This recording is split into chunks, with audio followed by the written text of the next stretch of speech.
There really is a hidden stash here. I see.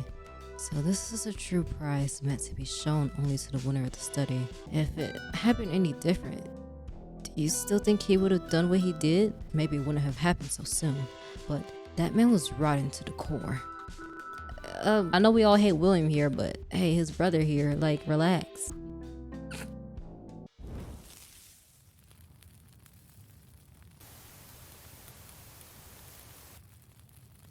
Hi, I'm the Fire Guardian, and I'm back with Friendly Facade. I'm excited in this new chapter. I was totally about to write a diss track on Blake. I might still do it. But I saw he was like the cover, or I didn't even look at what the update entails. I mean, I didn't really fully read what the details or whatever, but I know I saw Blake sitting in a chair. I don't know if he's up next.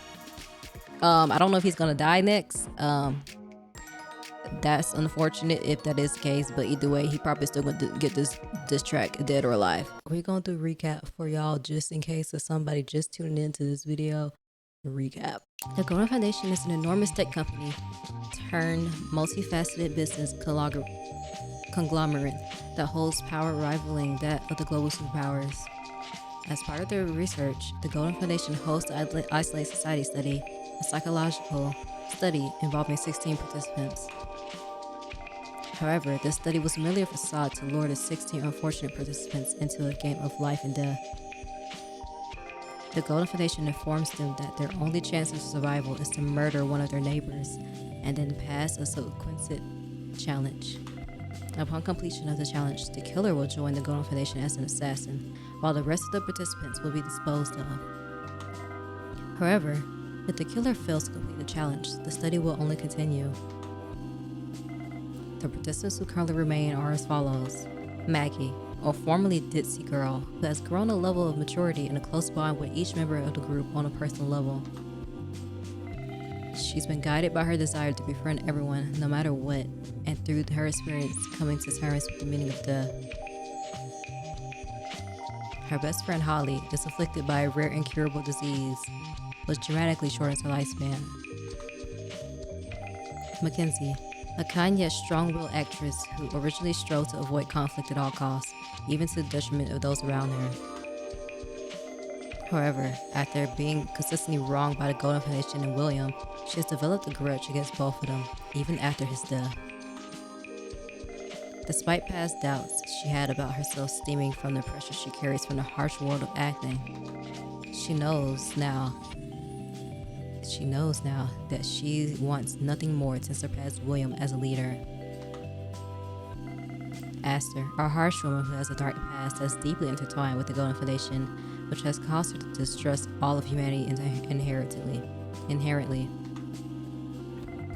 Implanted in her midsection is the blood of Aster, a product of the Golden Foundation's research and the only cure to that disease. The details of Aster's past in relation to the blood Aster are still shrouded in mystery, but she refers to the plant as if it is her mother. Finn, a loner who Maggie made it a point to connect with. He has as much interest in making friends as Maggie does, but lacks her charisma and self-reliance. Despite being completely subservient to him beforehand, Finn chose to side with Maggie instead of William in the trial of Zoya's murder. He's haunted by the guilt of both his action and his inaction that resulted in the death of both Zoya and his half-brother, William.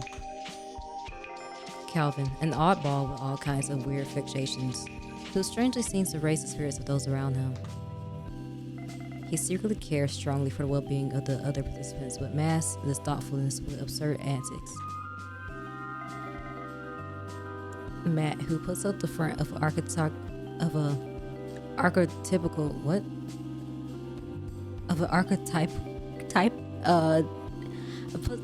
who puts up the front of a cheerleader in an attempt to gain the adoration of others and run away from who she truly is. Emboldened by Maggie's lies, she spent many days fawning over Patrick, who doesn't reciprocate her feelings. Now that the truth is out, she doesn't know how to feel going forward. Rain, a crass woman with a strong sense of justice and desire to defend the weak from whoever she determines to be morally bankrupt. Despite her instances on passing judgments on others, She has a low sense of self-worth and doesn't always claim to have the moral high ground. She is fiercely loyal to all her friends and above all else, her girlfriend Cassidy, who she cares deeply for. Alex, a thoughtful and intelligent poet who carefully evaluates every situation and catches on to the finer details. Alex helped Maggie when she was at her lowest point and taught her what it takes to truly grow as a person and help others reach their potential.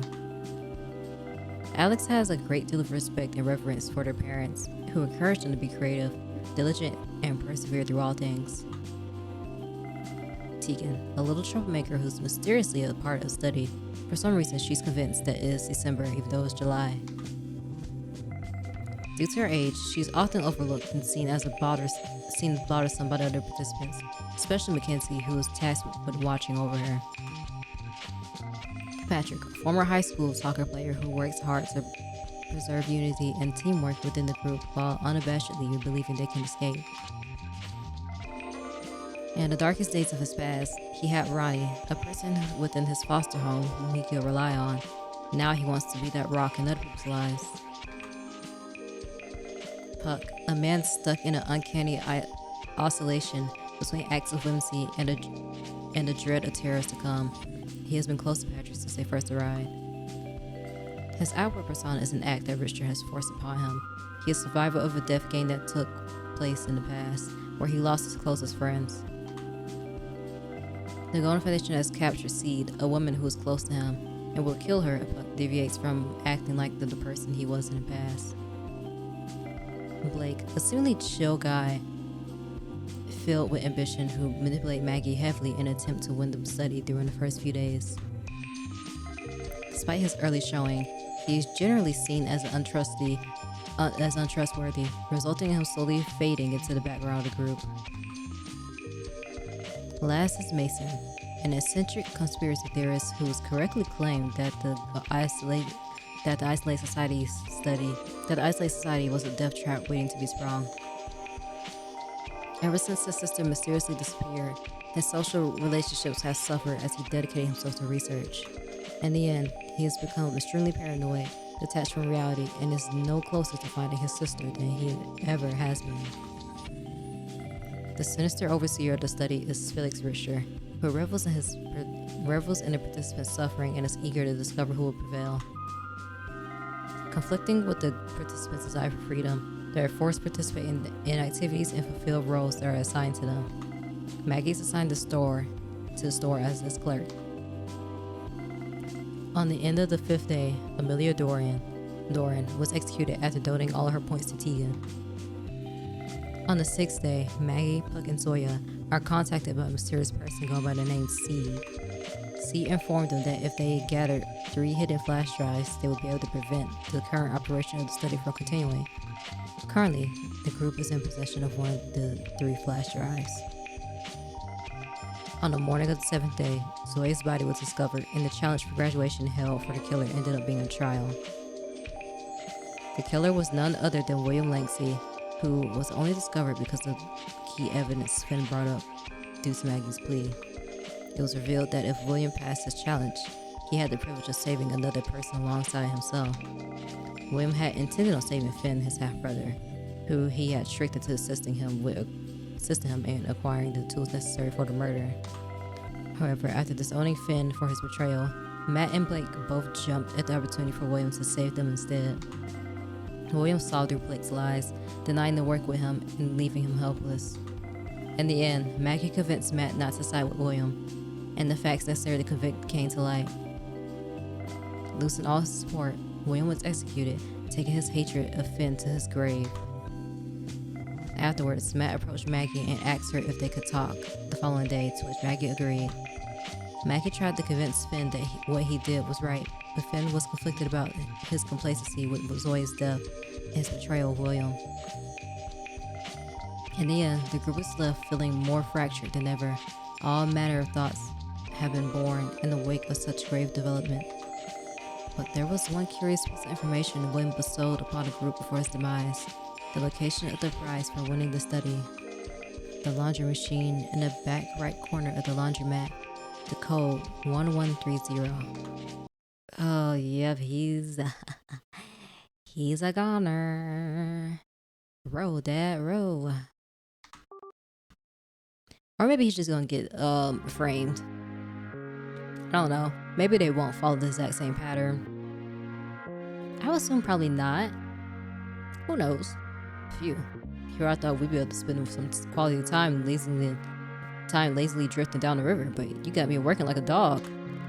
This is a race. I don't want to be the father-son duo that comes in last. Aw, wait, little him is so cute. What I'm eyeing is first. If we keep this up, we'll win.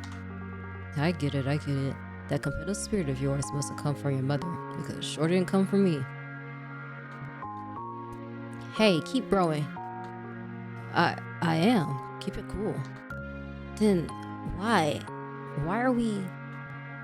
leak. Well, would you look at that?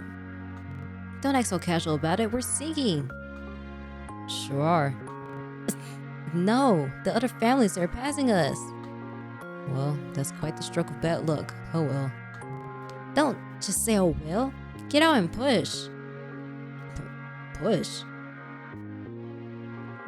Alright, just promise not to push yourself too hard, okay? You don't want your asthma flaring up.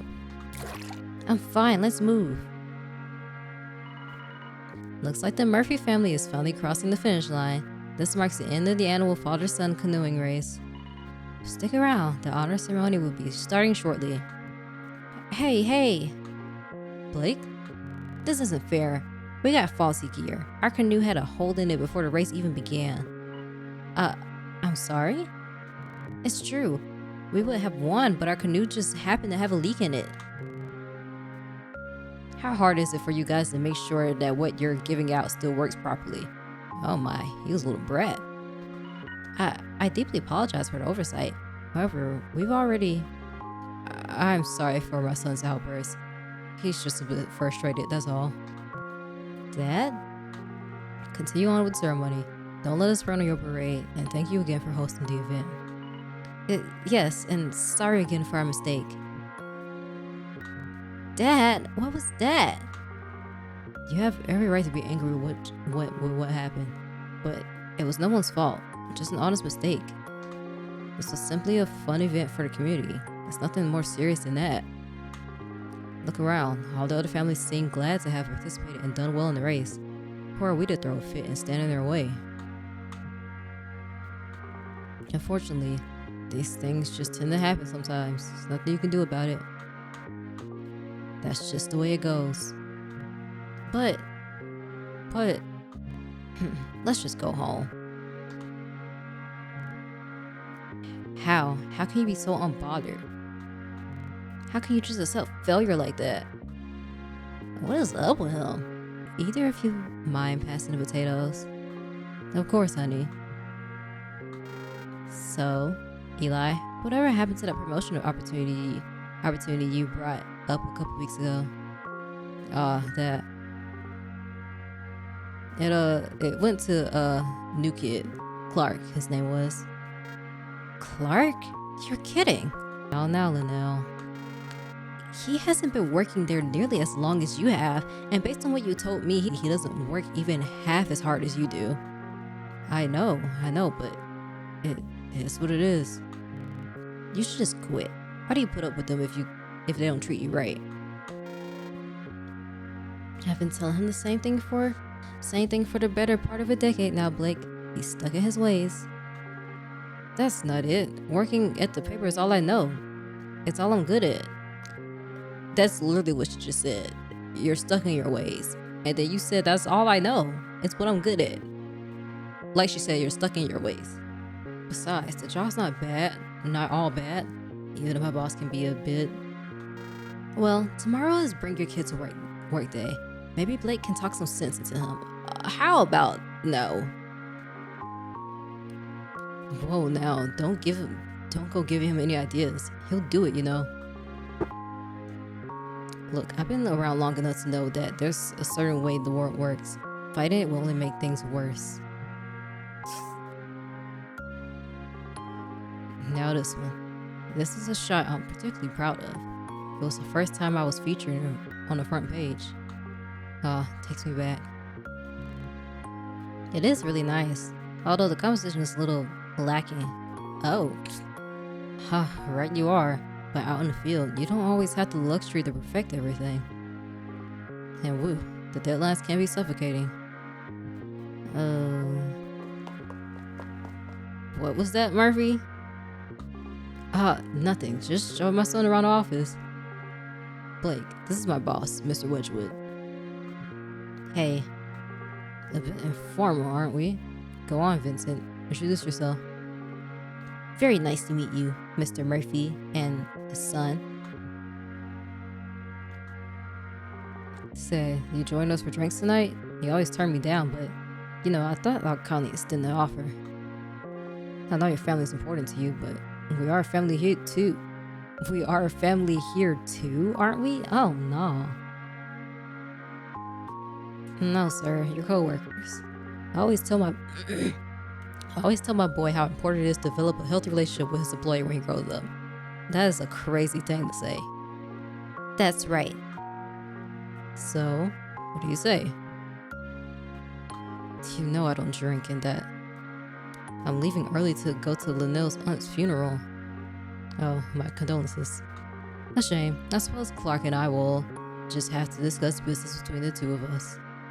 You see, Vincent, it really is important to be dutiful about your work.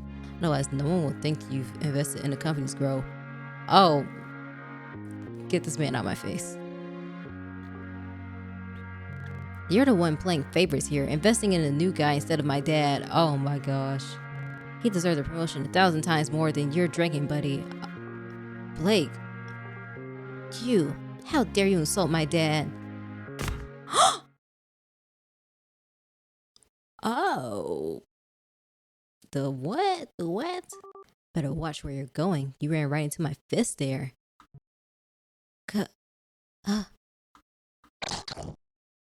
How dare you lay a finger on my...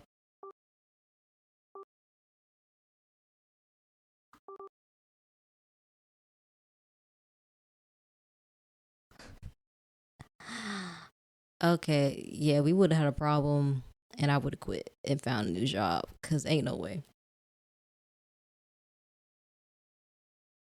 And I will sit there and let my son smack yours in the face. Anyway, Elijah, are we gonna have a problem? Oh, you a punk. You're a punk. You're a punk. My son, he's always been a bit unruly. I apologize for his behavior. Look, I think the other thing, Mr. Wedge, whatever's son, is way more unruly, because that was an insane response. Dad? You won't even defend me? This is always how you deal with conflict? Is this really how the real world operates? This isn't new. It's a cycle. It's a cycle. Something I've seen play out 1,000 times before. You're a good and honest man, and yet you're rewarded with nothing but pain. Yeah, because he's being nice, and nice gets you nowhere. You need to be honest and yourself, and stand on business. Your dad ain't standing on business. That's the why he's getting rewarded with pain, because he don't stand on business. But no matter how many times you get kicked out, you're supposed to just shut up and endure it? No, you're not, actually. He's going about it the wrong way. Sorry. Is that really just how it goes? Finding it will bring nothing but pain? No. I love you, Dad, but I'm not like you. I can't be. If this is how the world treats you over and over again, bro, this is not the world treating. This is him. This is his own doing, and it's reflecting in how he treats you. Then I'm not going to sit back and let it happen. I'll take my ambition into my own hands. I'll make sure I succeed, no matter what it takes. The heck is going on? Whoa. Hello? It's this one, right? Okay. 1130. Holy shit, that asshole wasn't lying. There really is a hidden stash here. I see. So this is a true prize meant to be shown only to the winner of the study. This outline, I can almost smell the laser cutter sitting here on this rack. Looks like you were right, Alex. The laser cutter wasn't the entirety of its prize. Take a look at this tablet. User, William Lanksey. Congratulations on becoming the victor of the Isolated Society study. Everything within this compartment is yours to use at your own discretion. As the winner, you are also privy to certain information unbeknownst to the other participants of the study. Soon it will be revealed that your only means of escaping this place will be to kill another participant and pass a subsequent challenge for graduation. If the first person to kill passes their challenge for graduation, they will have the privilege of saving one other participant from being eliminated upon the conclusion of the game. Remember, this only applies for the participant that strikes first. Any subsequent killers won't have this benefit, even if the first one failed their challenge. In the event that you fulfill your obligation in taking out one of your fellow participants, the challenge will be as follows. A trial will be held in which all living participants will seek to identify you as the killer. Why are you reading this? Like, we already know all this. Yeah.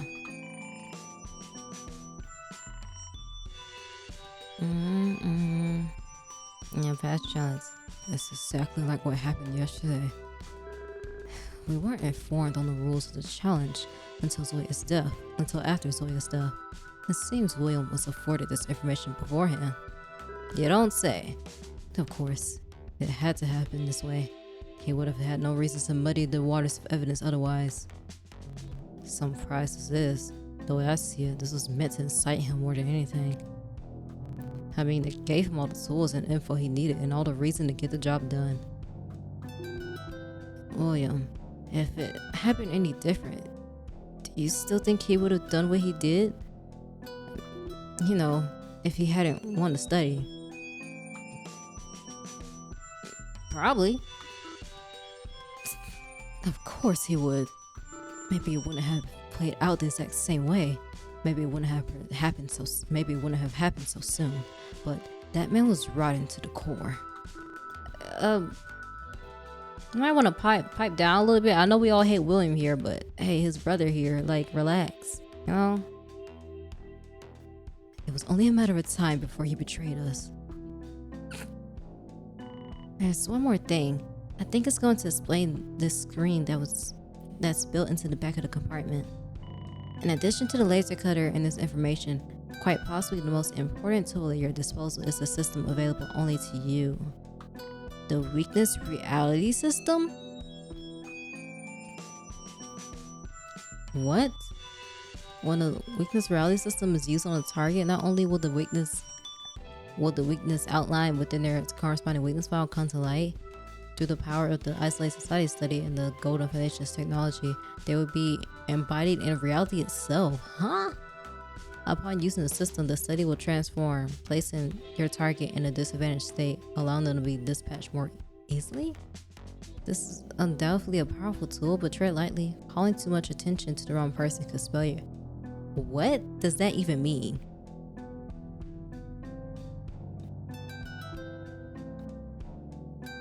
The study will transform, placing your target in a disadvantaged state. Oh, so if you select somebody, it just suddenly targets them and makes it easier for them to kill? Whoa. When the weakness reality system is used, okay.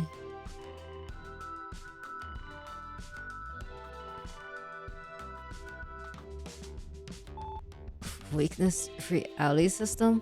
What? William never used this, did he? I don't think so. I kind of get the feeling would have noticed if he did. But why? You think a guy like him would have taken any and every advantage available to him? He probably wanted to be careful.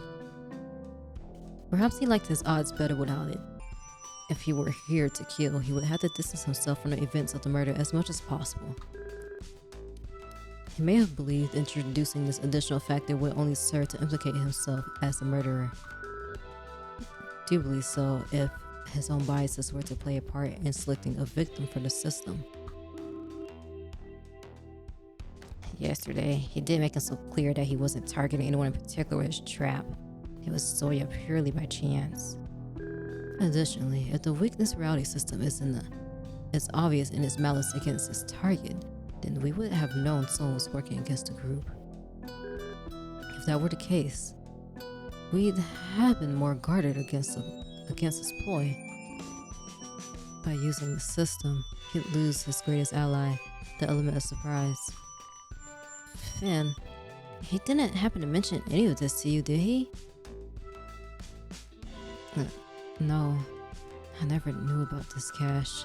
I only did what I was told. I'm so sorry. Well, that's about it for investigation, right? We better not mess around with the whole weakness reality system thing. Could be dangerous. Aw. Excuse me? Oh no, this little girl's dangerous.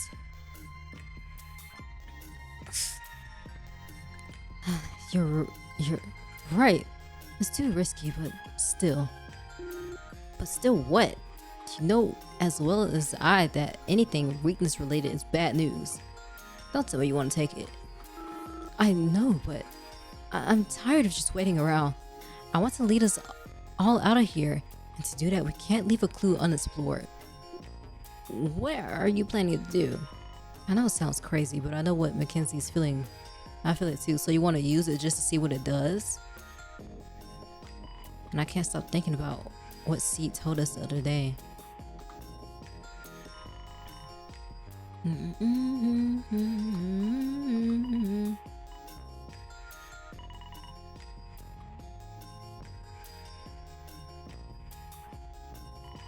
opportunity, a flash drive? This could be it. I want to ignore it, but I just can't. I think I agree with McKenzie on this one. Maggie? Not you too. I know how it sounds, but this power was supposed to be secret. Williams and Williams alone, wasn't it? Well, now that the secret's out, it's all but lost its power, hasn't it? We'll all know who's targeted, and we won't be using it to stage another murder, that's for sure. That part about being able to transform the study, don't you think it could lead to us finding new secrets and areas in this place? Use this compartment as an example. We didn't even know it existed until now. Who knows how much more we're missing? So please, we need to use it. We had to see what it can do. You guys haven't said anything, but you think so too, don't you? Oh, wait, are we gonna use it on Blake? That's right, Puck. I'm talking to you. I know you remember what Seed said. Now that Zoe's gone, the two of us are the only ones who know what our real objective is here. Yeah, that's right, Puck. Fine. I think it may be worth a try. I do too. What have we got to lose? Let's do it. So long as you choose one among your group, leave me out of this. You guys, I get it, you want answers. I just don't want to lose anyone again. Patrick, we won't. I guarantee it. Sure, you guarantee it. You don't know what's gonna happen when you pull this thing up. Now the question remains, who shall we opt to burden with this target? Yeah. I see. Only posed the question because in truth, I already have an individual in mind. Oh? I hope that person would sway me from this position.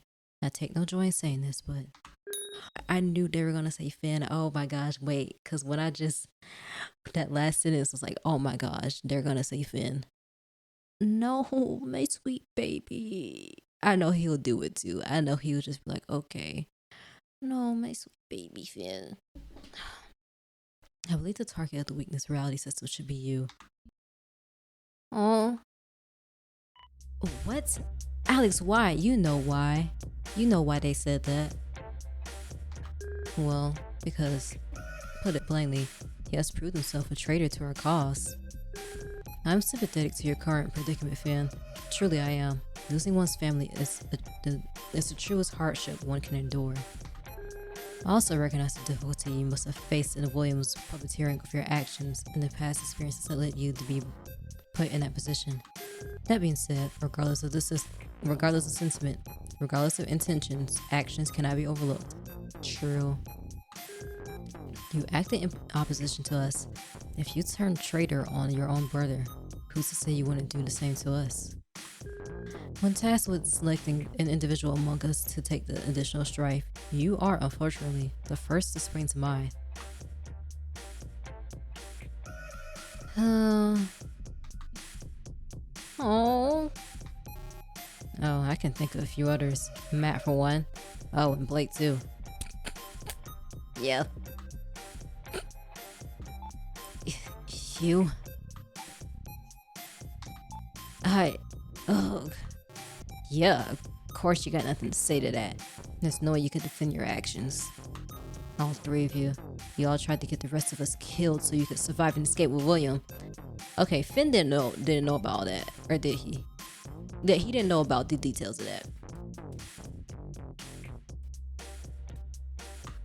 I don't give a damn if you didn't go through with it. I don't give a damn if you changed your mind. I should know. Your sins can't be washed away that easily. Rain, you're wrong. People can change. Isn't that what she just said? What are you talking about, Maggie? She said, I don't give a damn if you change your mind, bro. Your sins are things you committed, and they're going to be remembered by people forever. That is what she's saying. But whatever.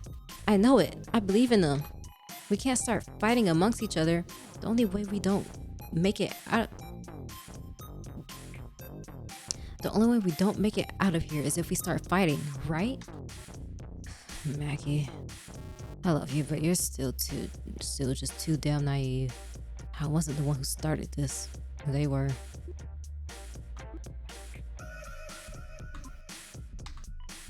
You guys. McKenzie, why don't you speak up? Why aren't you on my side here? Because she's also a punk. In her own way. You are always the first person to keep the peace. Don't tell me you agree. Oh.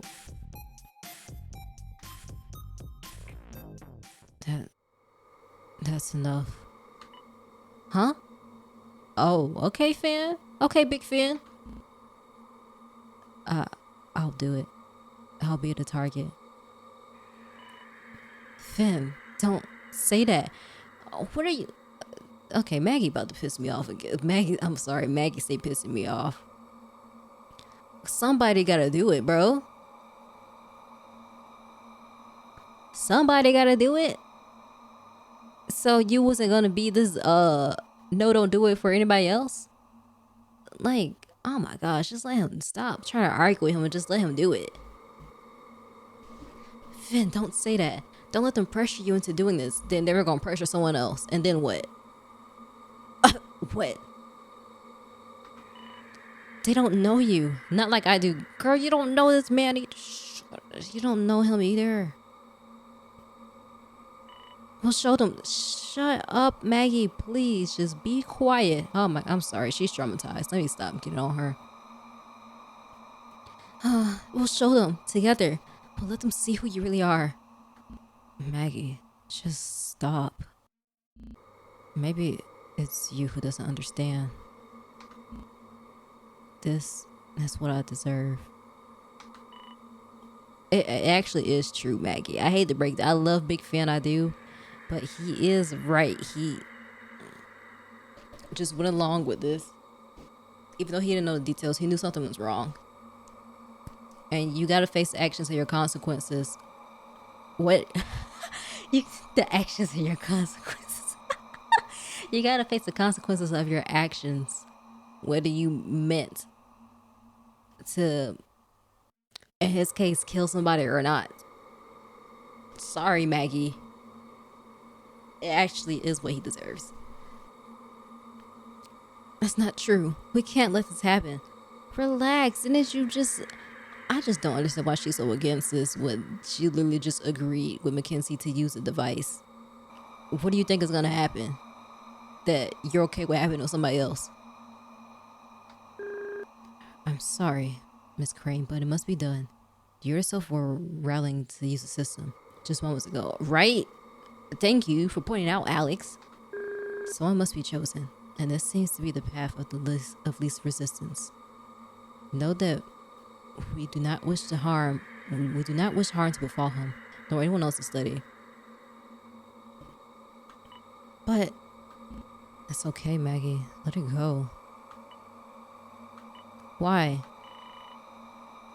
This wasn't how things were supposed to go. All this shipment has been bubbling just beneath the surface since yesterday. Oh my gosh, you're a little bit stupid, Maggie. My gosh. Literally, who else was going to do it? Who else? No one else would have been willing to do this, bro. At the end of the day. Even if Alex didn't volunteer him, I think he would have volunteered himself anyway.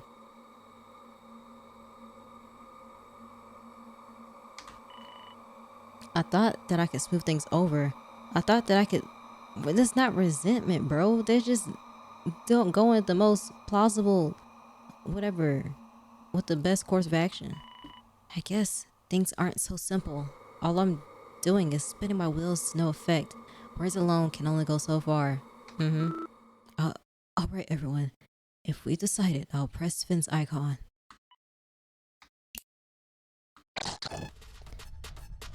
Ah, everything's shaking. Oh, hell, hang on. This better not get us killed. Please end soon. Oh, let it be over already. Oh, it stopped. So, how about it, Finster? Feeling weak yet? Not particular. Nothing yet. Oh, huh? Well, something's bound to have changed out there. Let's get a move on. Right. Nervously, we all exited the laundromat, but as we moved, I heard a soft voice in my ear. Apologies again, Miss Crane. I understand you're feeling distress. His resignation to being the target is undoubtedly cause for concern. I trust you'll be able to tend to that boy's wounded heart. You volunteered him. I get what you're saying, though. Like, yeah, how he went about it was messed up. But, I mean, technically it is what he deserves. But I know he's saying it as a place of like, oh, like I'm trash and I don't deserve anything better, which is not true. But if we're talking about in terms of the consequences of your actions, yes, deserved. Not because you're a terrible person, though. Alex. Of course. There, the bank. Okay, of course, the bank. Welcome, King? What's that robot voice going on about? King? Who? King. Finn Rhodes, you have nearby been declared the king of the Isolated Society study.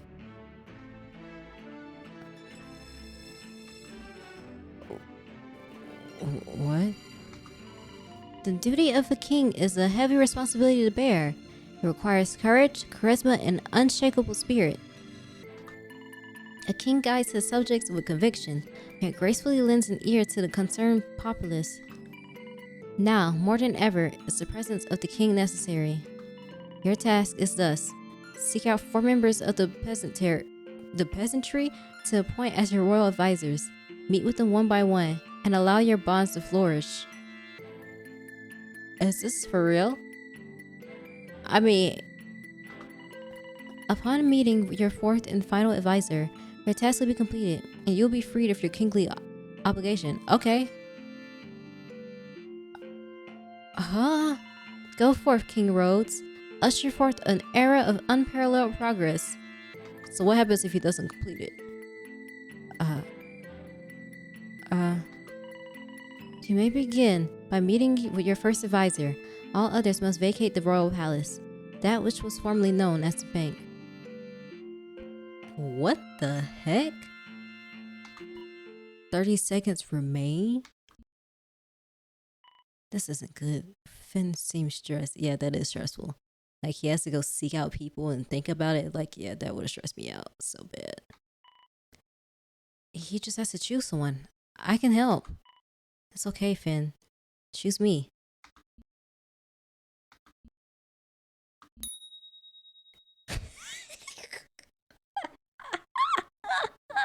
Not you got swerved. He might pick me as last. Tegan, I pick you. What? What? You choose me? Really? I'm sorry. No. I'm glad someone finally picked me. I'm sorry. That's not funny. But it kind of is. But why pick? But why? Why pick Tegan? The king has spoken. Begone, all ye wretched souls. Just like that, the two of them are locked inside there.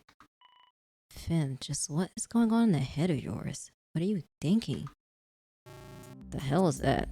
I thought that thing we turned on was supposed to weaken a guy, but it went and made him a king. I don't get it either. Why should he be given that kind of power? Power? Is that what he received? This was merely a set dressing, nothing more.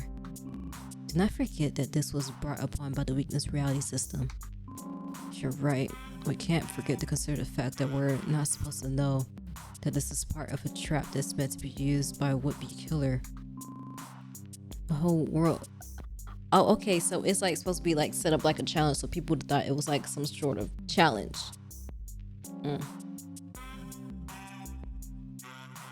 The whole kingly presentation makes a lot of sense if you're trying to mislead us about its true purpose.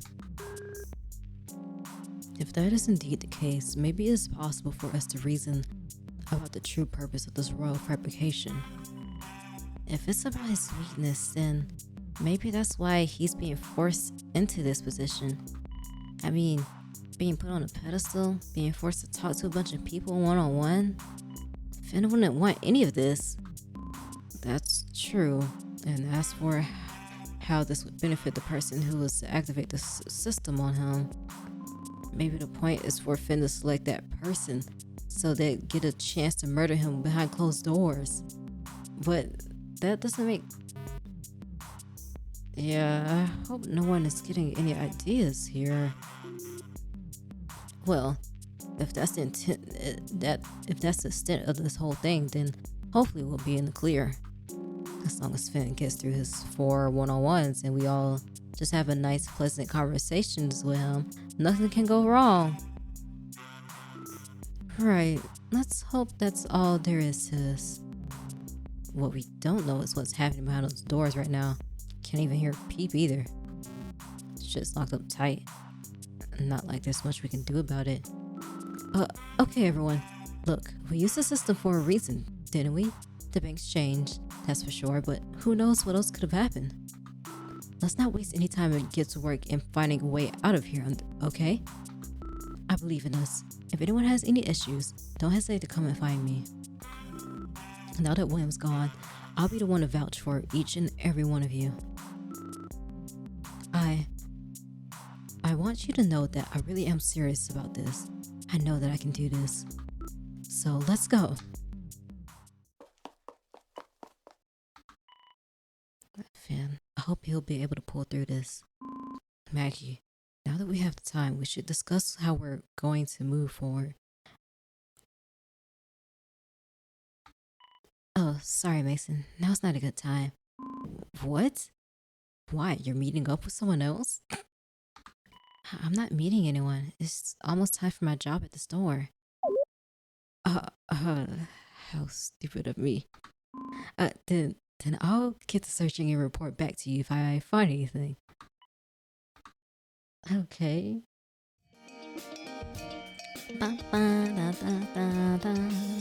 Hi, Calvin. Can I help you? Is there anything in particular you're looking for? Let's see. Yes. My tapeworm hungers once more. It needs substance, or else havoc will be. Sorry, we're well past that point, aren't we? Golden gummies. Do you have them? Gummies? Huh? Sure, I'll point the way.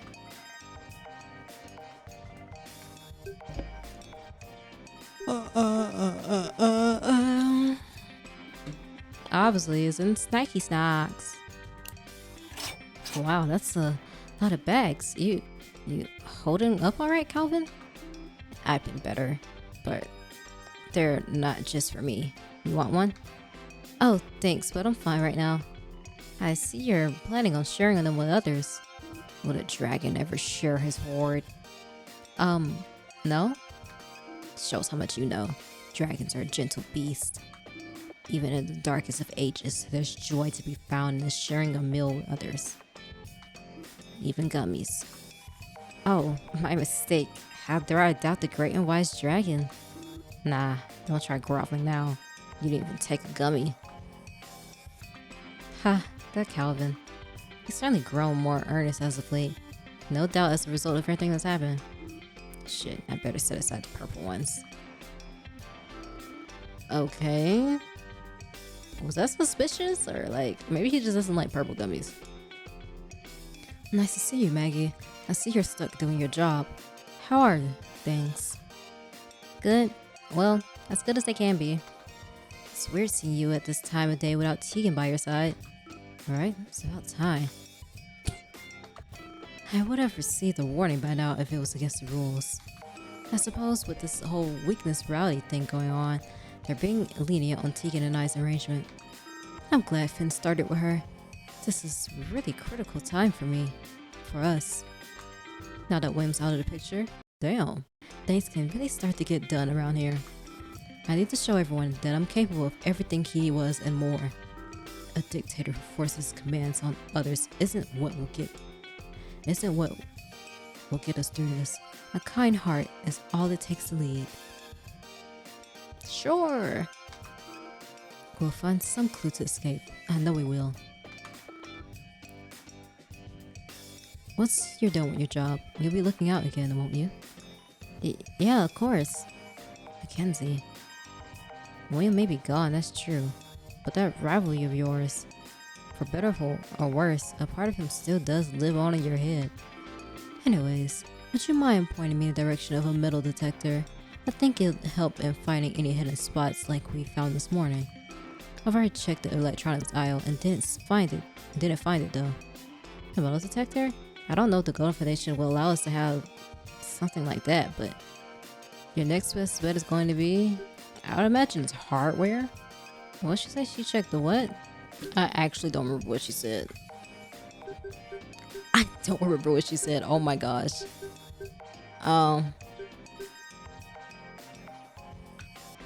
Hardware? You're right. There aren't any metal detectors here. Oh, I'm sorry. It's okay. It's okay. I'm glad I checked at the very least. We'll find all the secrets around this place one way or another. I felt bad leaving empty-handed, so I grabbed a couple things anyways. It's nothing to feel bad over, really.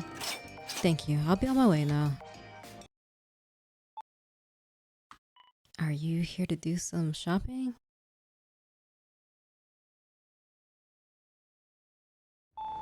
I'm not here for that, and you know it. Don't you have something you want to say to me? I don't know. This is about yesterday, isn't it? I promised I'd talk to her about it today. I had planned on finding her a little later, but I guess we're doing this now. Matt, I'm sorry for lying to me, for making me be the one to approach you. I ought to slap you across the face where you stand, but stop, Matt. You promised yourself this would go differently. You promised yourself not to slip back into being her. The truth is, Maggie, I should hate you. I should curse you for as long as I live for what you put me through, for lying to me about Patrick's feelings. To be honest, that part of me that wants to hate you It's not easy to let go of. But there's another part of me, a part that I've been ignoring up until now, that knows that yesterday, what you said about me was true. I think the reason I can't stand you, beyond all the petty lies and differences we may have, is that you're everything I wish I was. Matt. In reality, I envy you. You're someone who lives the way you want to live, without care for what anyone else thinks of you. That's not true. And it works. Why does it work?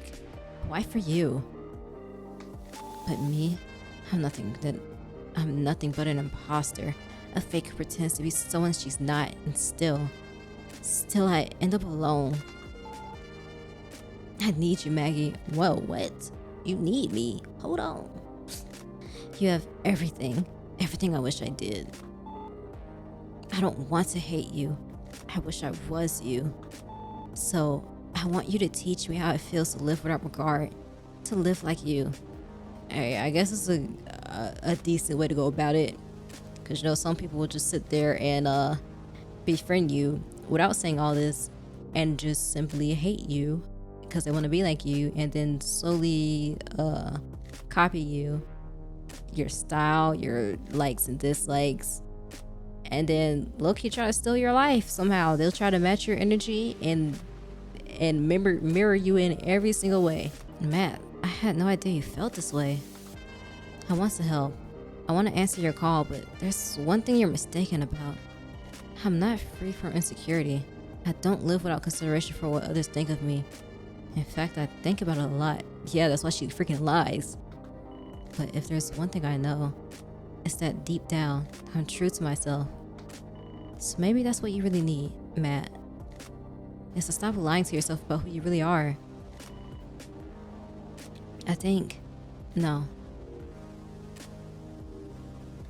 I know that the person you really are is special and worth showing to the world. And if I can make you understand that too, then I'd be honored to help you find yourself.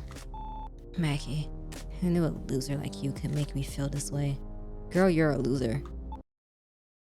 Sorry. There was a time when I didn't feel like I had to hide who I was, when I didn't have to wear this mask.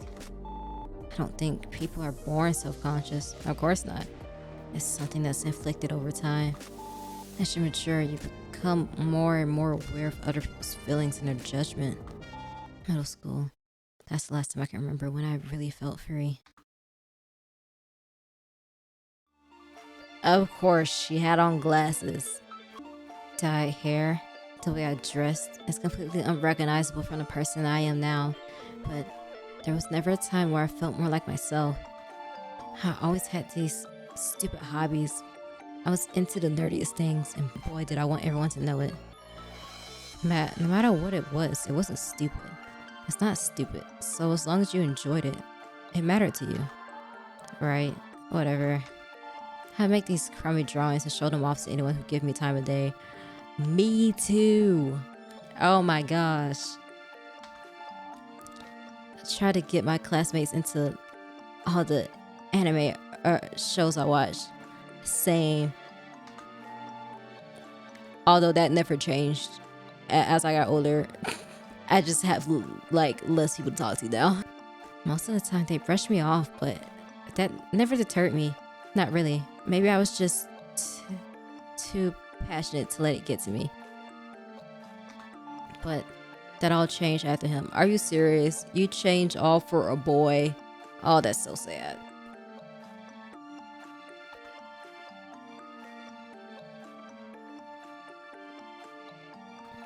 Eighth grade, math class. I was seated next to this boy, the most handsome guy in class. At least I thought so. On top of that, he wasn't exactly Einstein, so he'll always ask me for help in class. Well, it's more like I let him cheat off me. Don't do that. If you're in school right now, don't let no little boy cheat off your paper. It's not like that really bothered me, though. I was just happy to be around him. Lucky me, right? Wait, no. Were me and Matt like, nah, because I literally used to wear Frinkles gloves in middle school too. This is hilarious. Oh my gosh.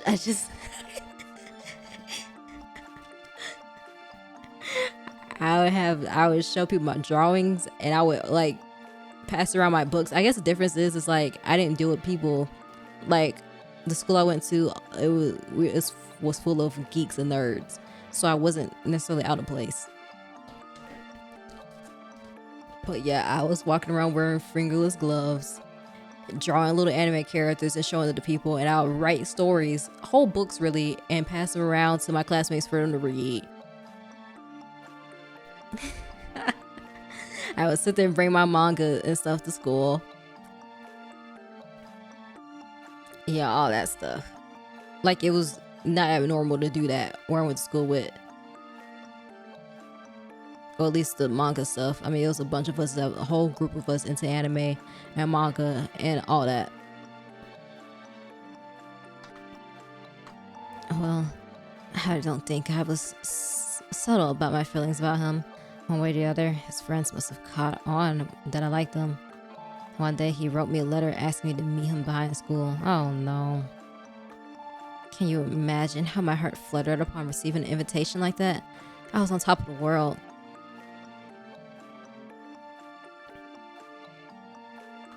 When I got there, he was alone, waiting for me. If I took my romance tropes to be true, which I certainly did at the time, something heart-pounding was definitely about to take place. Oh, she is giving neurodivergent.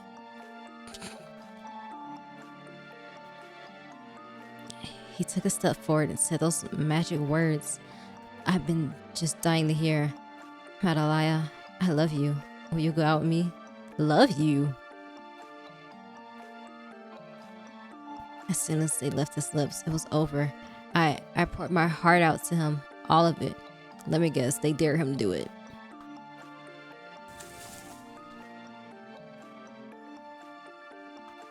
But it wasn't just to him. Those creeps hiding behind a tree, they got what they've been hoping for. They heard everything they needed to turn me into their little laughing stock.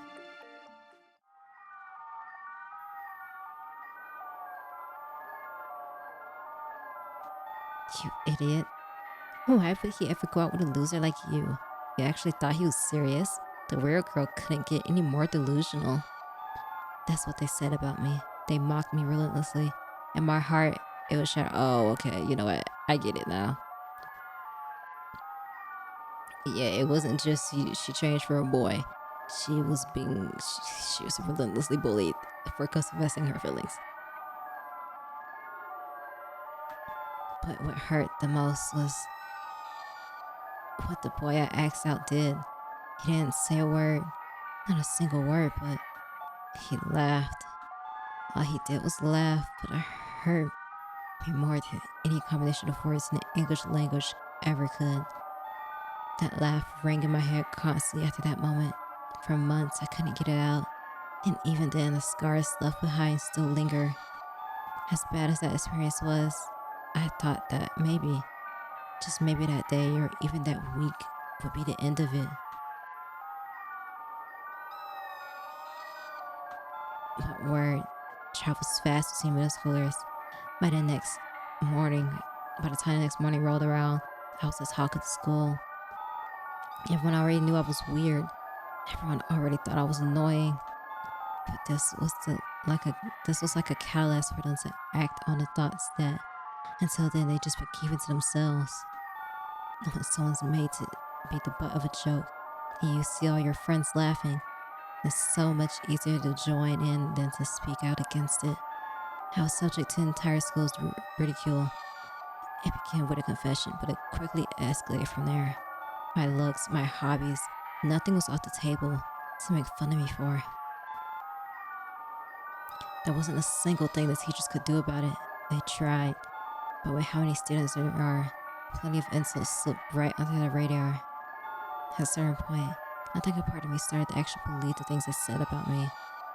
There was no more brushing it off. I came to hate the person I was. I came to hate myself for trusting my heart to my ruthless peers. It came to a point where I just wanted to die. I'm sorry, Matt, but I got out. When heading into high school, I was transferred to someplace no one knew who I was or what I'd been through. I was given a second chance, a place to start over, and that's where the Matt was born. The old Matt died at that middle school, and the bitchy cheerleader standing before you is who replaced her. I had to become her. I have researched and did whatever it took to craft myself into someone who finally be popular, who finally get the respect and adoration of others. Romance movies, magazines, I even took freaking notes, and even was trying to become this new version of myself. I was still a total nerd, but even still, 5 years later, and I still feel like I haven't grown at all. No matter how much I lied to myself, I still haven't been able to be loved by everyone. How? How do you make it look so easy? Why does everyone put their trust in you while I'm left by the wayside? Because they see that you're not being authentic, really. Or that you're being mean. Really, it's because you're being mean. Even after all the things I've been through and all I've done to try to fix things. Matt, I understand now. I had no idea you experienced such terrible things. The way I lied to you. The way I used Patrick as a prop to manipulate you and break your heart. It was just like what happened to you with that boy in middle school. And I can't believe how unbelievably hard it was for you to go through such a thing for a second time. I feel awful. There's no excuse for how I treated you. I can't even blame you for wanting to leave with William yesterday, even at the cost of our lives. In that moment, you were transported back to that hopeless time where all you wanted to do was give up. But Matt,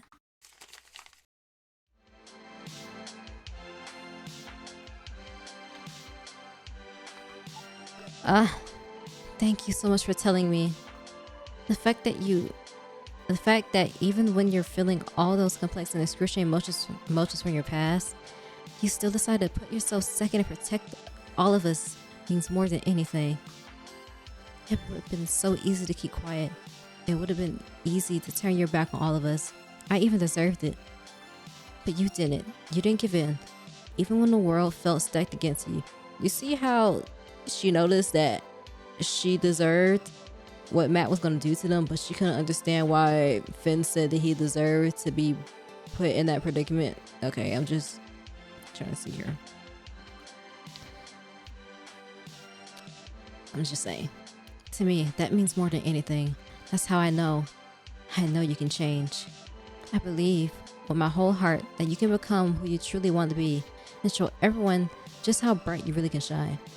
No, she needs to be the person that she always was deep down inside. And maybe Patrick might actually be feeling that version of you, you know?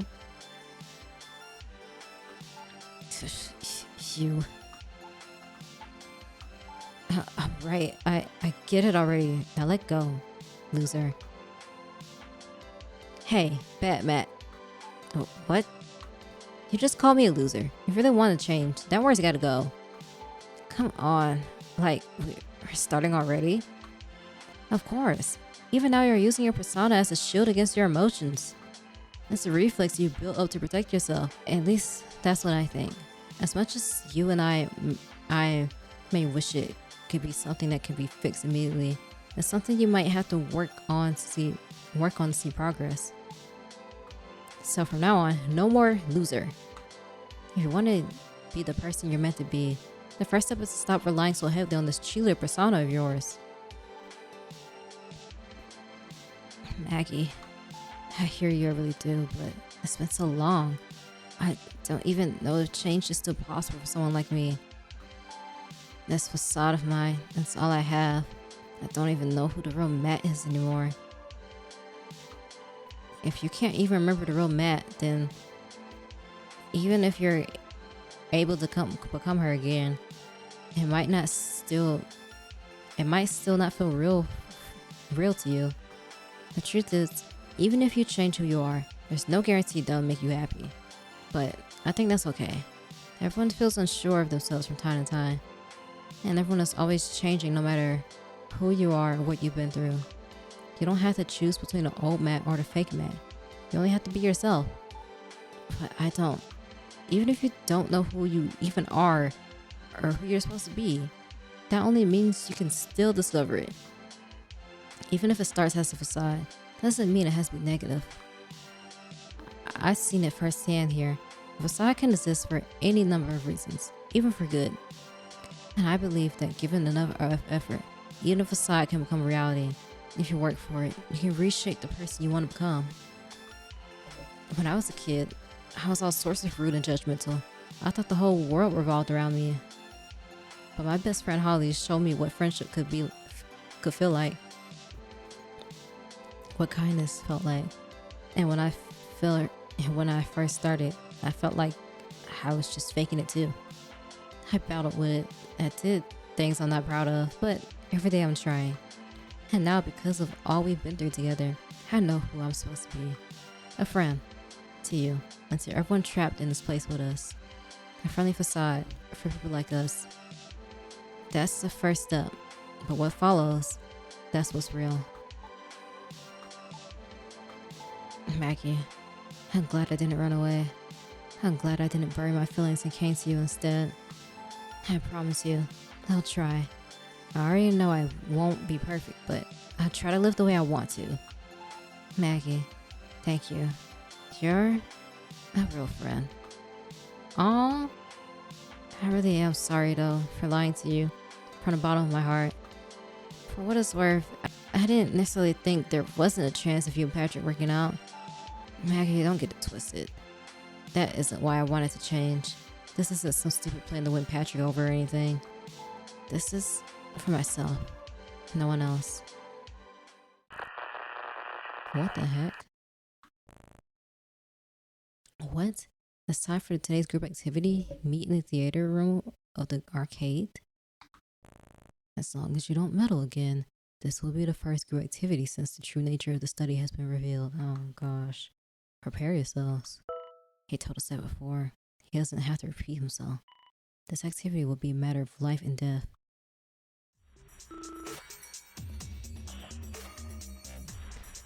Holy.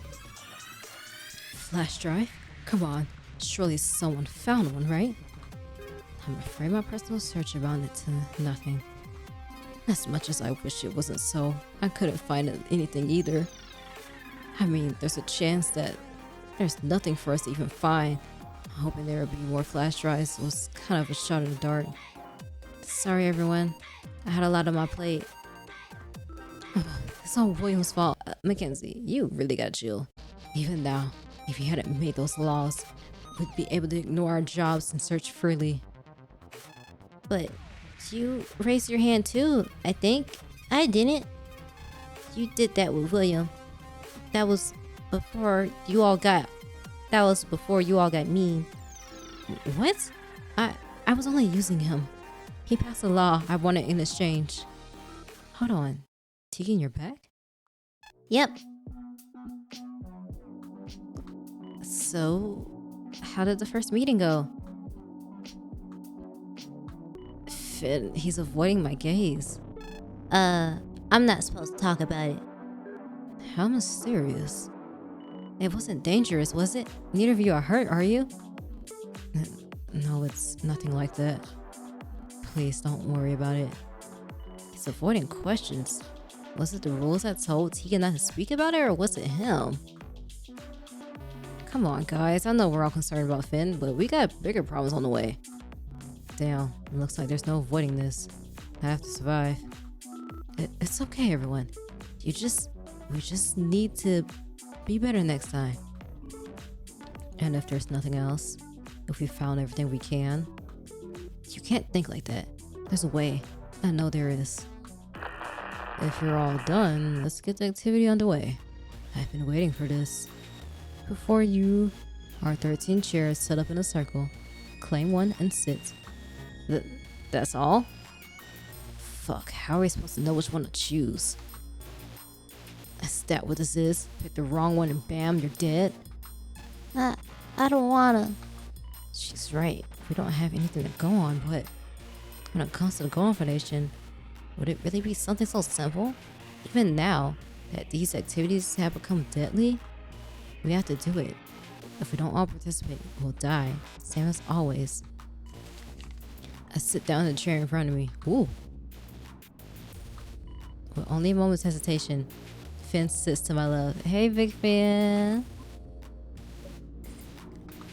And Mason takes the right. Okay, Mason. My other hoe. I'm sorry. The other dude on my roster. Maggie's right, everyone. All we can do is take our seats.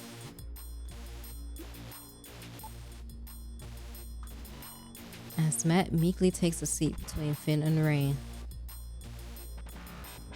Rain glares at her and grimaces.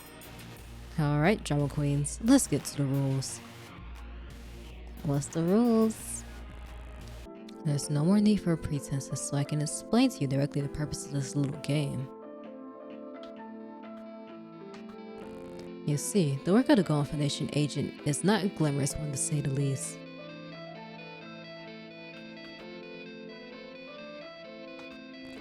Although silent assassination is preferred, combat is not always entirely out of the question. While engaged in such combat, it is not uncommon that an agent would have to endure some level of pain, no matter how skilled the fighter. So, let's see just how much punishment you can take. Excuse me? Suddenly the metal cuffs appear out of the red felt of the chair and locks us in place. Every one of your chairs is capable of discharging variable amounts of electricity up to 2,500 volts. Oh my gosh. You strapped us into fucking electric chairs? Correct. Although it isn't my aim to kill you, the amount that you'll experience will be much less, usually. Usually? You see, the frequency and power of the shocks you'll face will be up to Mason, lucky you. You sat in the seat that gets to go first. Oh! What? Oh my gosh. Lord, I'm so sorry, Mason. Starting with Mason, your chairs will rotate clockwise as you take turns. Why are we doing this? On your turn, you can either press the button on your chair to take the shock, or do nothing to skip your turn. What? Press the button on your chair to take the shock? Or do nothing?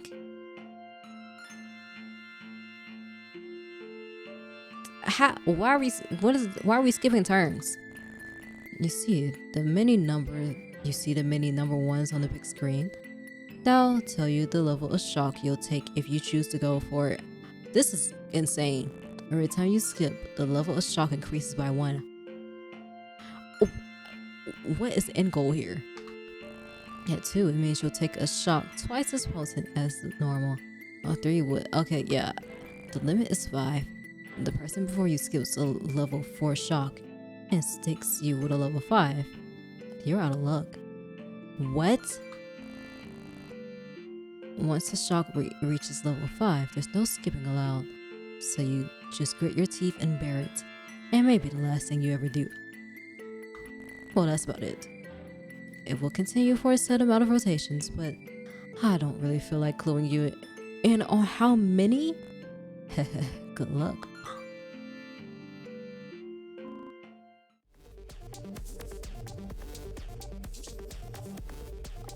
That is crazy. I'm gonna end it right there. We're ending it right there. So I hope this video was fun for you. I hope it was entertaining. I hope it was good background noise. Whatever it was for you, I hope it was mostly positive. And I'll see you next video. Bye.